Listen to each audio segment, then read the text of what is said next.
Selamat siang teman-teman semua. Perkenalkan, saya SK Gideon Priyandi dengan NIM di 171224047 dari keras R001. Di dalam video ini saya akan menjelaskan tugas dari mata kuliah Ekonomi Teknik yang berjudul Analisis Kelayakan Usaha Protein Konsentrat Kedelai. Baiklah, yang pertama itu adalah asumsi. Asumsi yang pertama itu adalah modal yang digunakan adalah model yang independen atau sendiri. Yang kedua, jumlah jam kerja itu 5 jam dalam satu hari atau per hari. Jumlah hari kerjanya itu ada 300 hari per tahun. Dan berat produk perkemasannya itu adalah 100 gram. Lalu yang kelima, harga perkemasannya itu dibanderol dengan harga 2.000. Lalu yang keenam adalah rencana kapasitas produksinya itu 300 kilogram. Tahun yang pertama itu 40%, tahun kedua 80%, tahun ketiga 100%, tahun keempat 100%, dan tahun kelima juga 100%. Masuk ke yang pertama itu adalah tabel investasi. Tabel investasi ini terdiri dari beberapa uraian alat-alat yang digunakan, seperti yang pertama itu alat texturizer, yang kedua mesin penggiling, sealer, timbangan, dan juga instalasi listrik. Total dari tabel investasi ini sampai di 2.125.000 rupiah. Lalu yang selanjutnya adalah tabel total biaya tetap.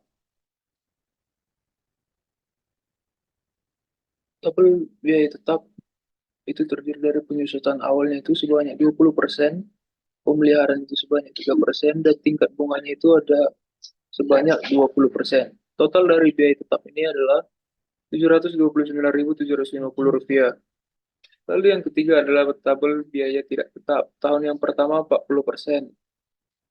Yang pertama itu bahan bakunya itu sebanyak 120 kilogram, metioninnya itu sebanyak 0,6 kilogram, garam itu sebanyak 1,2 kilogram, minyak 24 liter, dan pengemas itu 6 kilogram, serta tenaga kerja itu satu orang, listriknya 8 kWh. Total dari tabel biaya tidak tetap tahun pertama itu sebanyak 1.177.600. Lalu masuk ke yang kedua, itu tabel bunga tidak tetap pada tahun kedua. Bahan bakunya itu sebanyak 240 kilogram, metionin itu sebanyak 1,2 kilogram, garam 2,4 kilogram, lalu minyak 48 liter, pengemas itu sebanyak 12 kilogram, tenaga kerja satu orang, dan listriknya itu 8 kWh. Total dari tabel bunga tidak tetap tahun kedua itu sebanyak 1.418.160 rupiah. Lalu masuk ke tabel biaya tidak tetap pada tahun ketiga, itu yang pertama bahan baku yang digunakan itu sebanyak 300 kilogram, mention itu sebanyak 1,5 kilogram, garam itu sebanyak 3 kilogram, 10 liter, pengemas 15 kilogram, tenaga kerja satu orang, dan listrik 8 kWh. Biaya tidak tetap tahun keempat dan kelima dan seterusnya karena diasumsikan sudah stabil yaitu 1.538.400. Lalu masuk ke yang keempat adalah jumlah kemasan produk yang dihasilkan selama 5 tahun. Pada tahun pertama dengan bahan baku yang sebanyak tahun pertama dengan bahan baku yang sebanyak 120 kilogram, itu 100 diubah atau dikonversi menjadi gram itu 120 ribu gram per 100 gram, maka mendapatkan 1.200 pieces. Pada tahun kedua dengan bahan baku sebanyak 240 kilogram diubah menjadi gram, 240 gram, 240.000 gram dibagi dengan 100 gram sampai dengan 2.400 pieces. Lalu yang ketiga itu adalah produk yang dihasilkan pada tahun ketiga sebanyak dari bahan baku 300 kilogram itu mendapatkan hasil sebanyak 3.000 pieces. Pada tahun keempat dan kelima sampai dengan tahun ketiga. Lalu masuk ke dalam tabel penerimaan produk selama 5 tahun. Dalam tabel ini pada tahun pertama itu banyak banyak produk yang dihasilkan itu sebanyak 1.200 pieces dengan harga satuannya itu 2.000 dan jumlahnya itu dalam per tahun itu 2.400.000 rupiah. Pada tahun kedua itu sebanyak 2.400 pieces, harga satuannya 2.000, jumlahnya itu 4.800.000 rupiah. Dan pada tahun ketiga 3.000 pieces, harga satuannya 2.000 dan jumlahnya itu 6 juta rupiah. Lalu pada tahun keempat dan kelima sama dengan tahun ketiga. Lalu total yang didapat itu adalah 25.200.000 rupiah. Lalu masuk ke aliran cash flow. Aliran cash flow ini pertama itu adalah penerimaan. Pada tahun pertama itu penerimaannya sebanyak 2.400.000 rupiah, dan juga tahun kedua 4.800.000 rupiah, tahun ketiga 6 juta rupiah, sampai tahun kelima itu sama dengan tahun ketiga. Pengeluaran itu yang pertama itu adalah investasi. Pada tahun pertama itu mencapai 2.125.000 rupiah. Lalu seperti dalam biaya, biaya tidak tetap itu pada tahun pertama 1.177.680 rupiah. Pada tahun kedua 1.418.000 rupiah, 160 rupiah. Pada tahun ketiga 1.538.400 rupiah.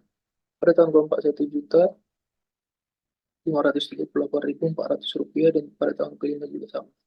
Lalu masuk ke biaya tetapnya dari aliran cash flow. Tahun pertama itu 729.750 rupiah. Pada tahun kedua itu 729.750 rupiah, itu sama dengan sampai pada tahun kelima.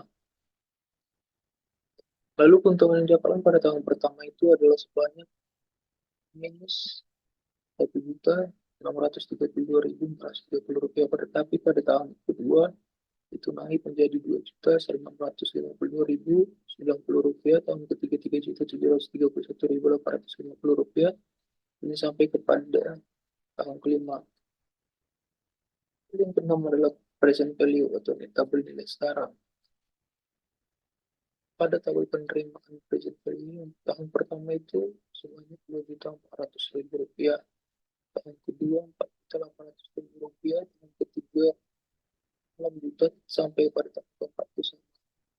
Lalu pada pengeluaran itu pada tahun pertama itu sebanyak 4.032.430 rupiah. Pada tahun kedua 2.140.910 rupiah. Pada tahun ketiga 2.298.150 rupiah. Dan pada tahun keempat dan tahun kelima itu sama dengan rupiah. Lalu masuk ke dalam tabel pada tahun pertama itu keuntungan itu menambah 4.632.430 rupiah. Pada tahun 2.226.090 rupiah, dan pada tahun ketiga 3.731.850 rupiah. Pada tahun keempat 3.731.850 rupiah, dan pada sampai pada tahun kelima. Lalu kita masuk ke dalam net present value. Net present value yang pertama itu adalah ini itu sama dengan 0%. Dan tipenya adalah min 1.632.430 rupiah ditambah pada tahun kedua, tahun ketiga, keempat, dan kelima. Maka mendapatkannya di 0% itu mendapatkan hasil 8.483.360 rupiah. Lalu pada IM 20%, NPV itu yang didapatkan adalah sebanyak 7.128.444 rupiah. Pada IP 30% itu mendapatkan jumlahnya sebanyak 5.620.950 rupiah. Lalu pada IP 70% dapatkan hasilnya itu 2.425.324 rupiah. Pada I 180% itu dapat hasilnya itu 130.761 rupiah. Dan pada I 210% itu kita mendapatkan hasil yang minus atau min 222.887 rupiah. Lalu masuk ke dalam IRR atau internal rate of return. IRR itu menggunakan rumus I1 ditambah NPV1 dibagi NPV1 tambah NPV2 dikali I2 dikurang I1.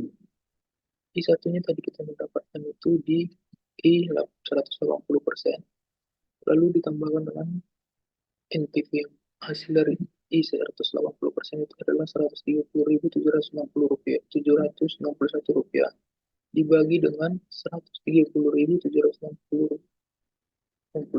rupiah dikurang dengan min 222.887 rupiah, lalu dikalikan dengan I2-nya tadi dapat kita di 210%, dikurang 180%, maka hasil yang kita dapatkan itu adalah 191,09%, di mana IRR lebih besar dari MARR, sehingga usaha ini dikatakan layak ekonomis, namun IRR tidak rasional karena lebih dari 100%. Lalu kita masuk ke dalam nisbah B per C.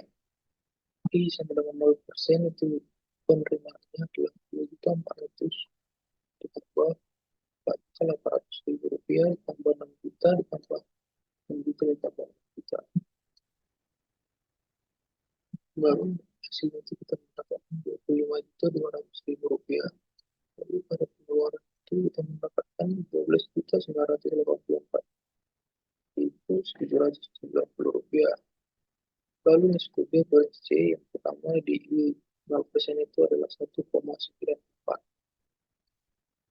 Lalu kita masuk ke dalam 2% itu 16.932.240 rupiah, dan di C-nya itu kita mendapatkan 9.003.792 rupiah, dengan B per C-nya itu adalah 1,72,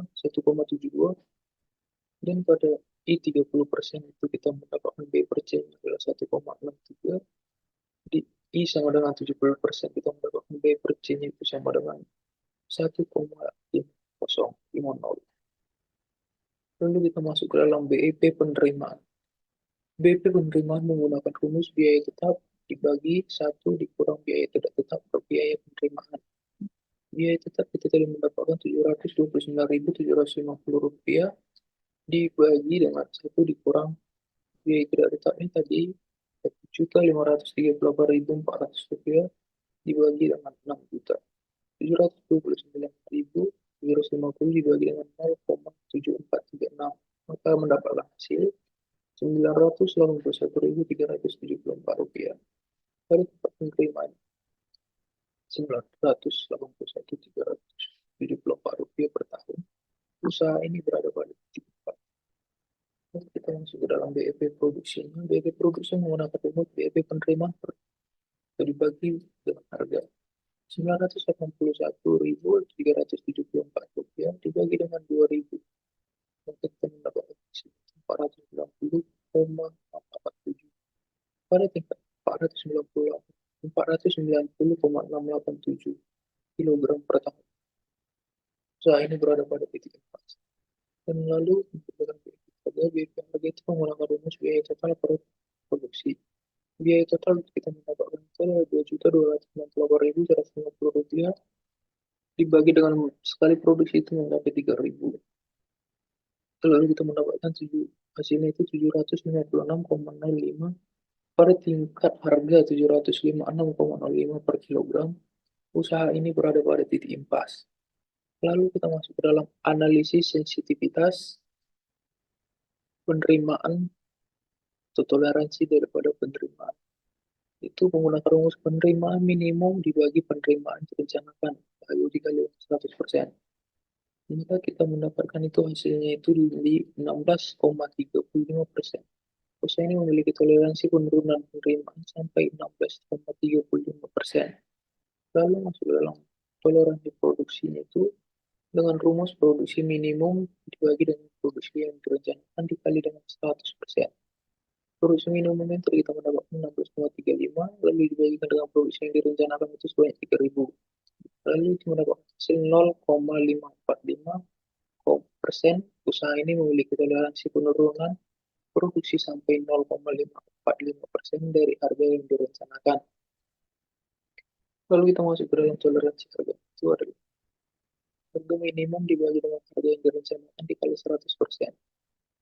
Harga minimum itu kita mendapatkan 756,05 dibagi dengan harga yang direncanakan per piecesnya itu adalah 2.000. Jika kita mendapatkan hasil 37,802%. Usaha ini memiliki toleransi penurunan harga sampai 37,8%. Sekian dari presentasi saya. atau sekian dari penjelasan saya. Apabila ada salah kata, mohon dimaafkan. Sebab seperti yang kita tahu, bahwa manusia itu tidak luput daripada dosa. Akhir kata, saya mengucapkan terima kasih. Selamat siang.